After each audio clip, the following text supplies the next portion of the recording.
Wait. Let me go get some plates and napkins. Wait, just a minute, Kim. Hold on, I'll be back.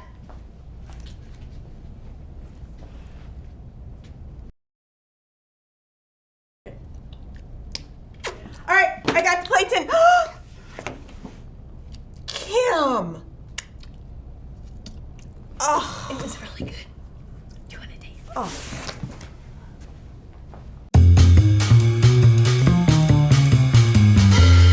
Hi everyone, I'm Cassandra. And I'm Kim, and welcome to Central Kids TV. And today I have something for us to do. Okay. Okay, well, today's story is all about flour and oil. Yeah, okay. Isn't it obvious? No, Kim, no, it's not. Okay, we're going to make pizza, starting with pizza dough. Do you know how to make pizza dough, Kim? Well, no. But how hard could it be? I mean, we just mix oil and flour. All right, let's go ahead and do it. Yeah, okay. Okay, So what do we so do, here we Kim? go. 2 cups of flour. All right, 1. 2 for me, 2 for you. you. Does it have to be exact? I don't know. All right. Now what? Then we're going to do 2 tablespoons of oil Okay. each. There you go, there's your What do oil. I do with salt? Oh, we're going to do a dash. Now we're going to add water, and then we mix our dough together.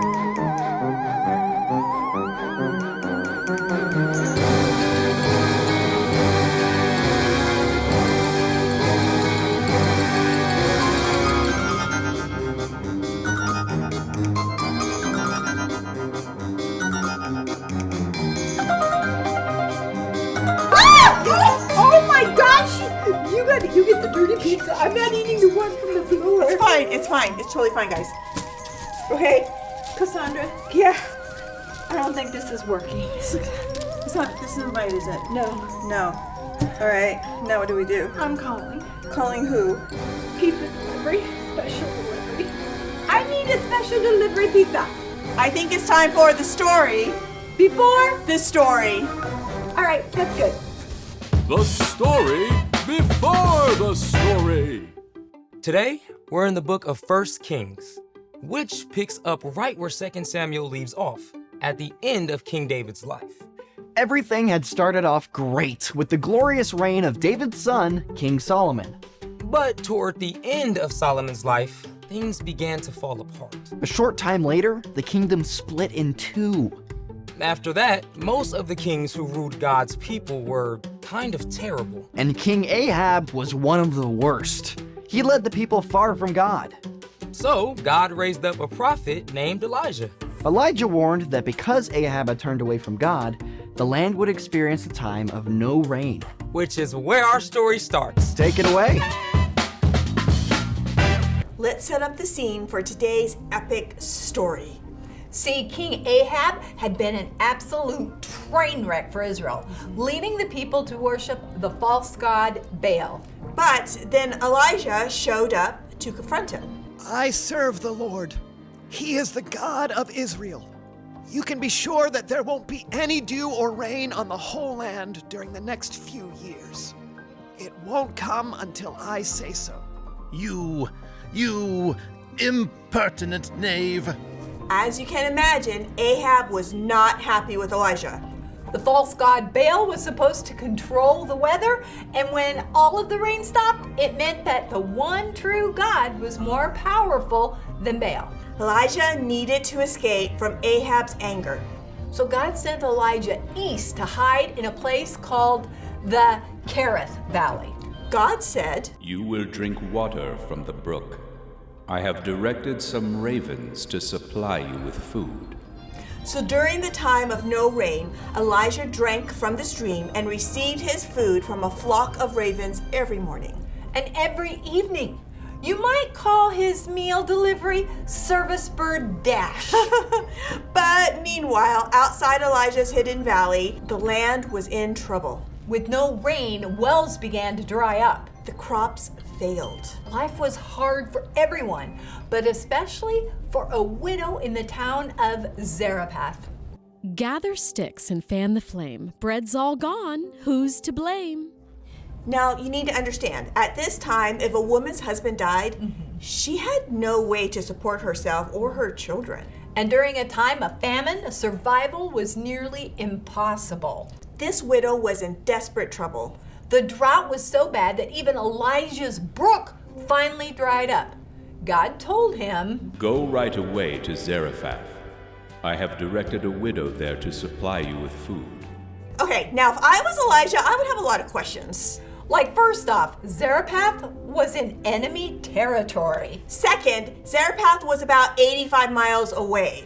And third, as we've seen, a widow would be the last person to have extra food to share. Yeah, but Elijah trusted God, and he made the long, hot journey. And when Elijah arrived, he found the widow gathering sticks for firewood. I've been traveling for days, and I'm so thirsty. Would you bring me a little water? Well, yes. All right. As the widow started to leave, Elijah called out, Please bring me a piece of bread, too. Now we know the widow had almost nothing. This was a big ask. I don't have any bread.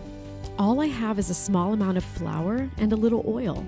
I'm gathering sticks to take home for a fire. Then I'll make one last meal for me and my son.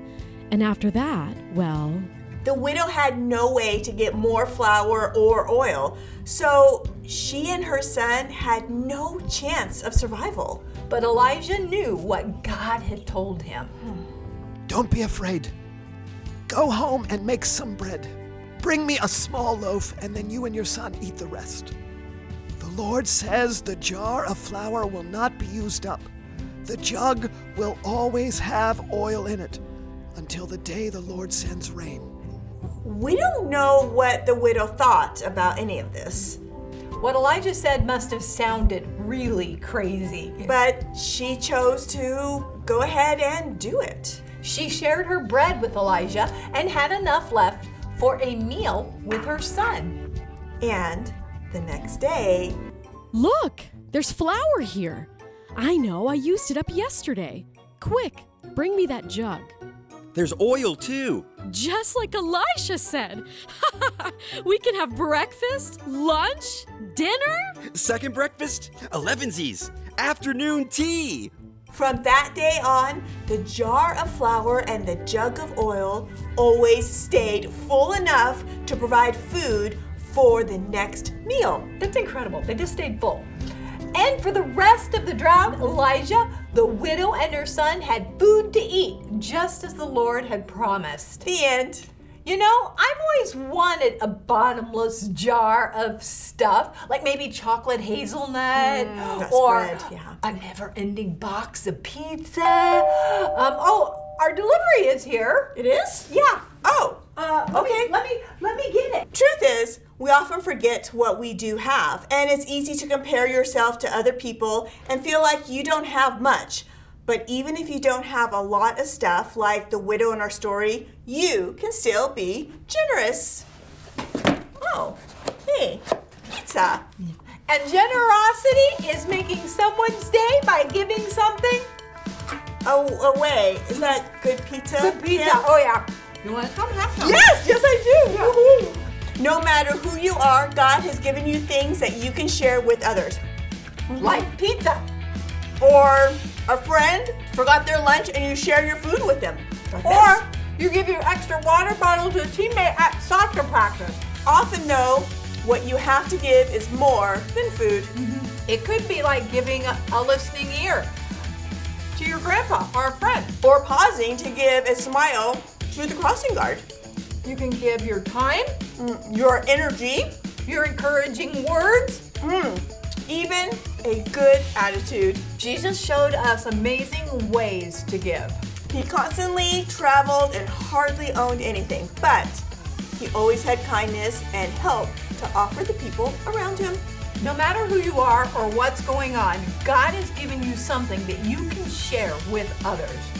Our big idea is you always have something to give.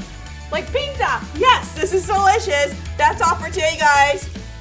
We'll see you next time on Central Kids TV. This is so good. But maybe we could try making some pizzas though. Or we could just stick with ordering the special delivery pizza. I think. That sounds like a good idea. This is really good.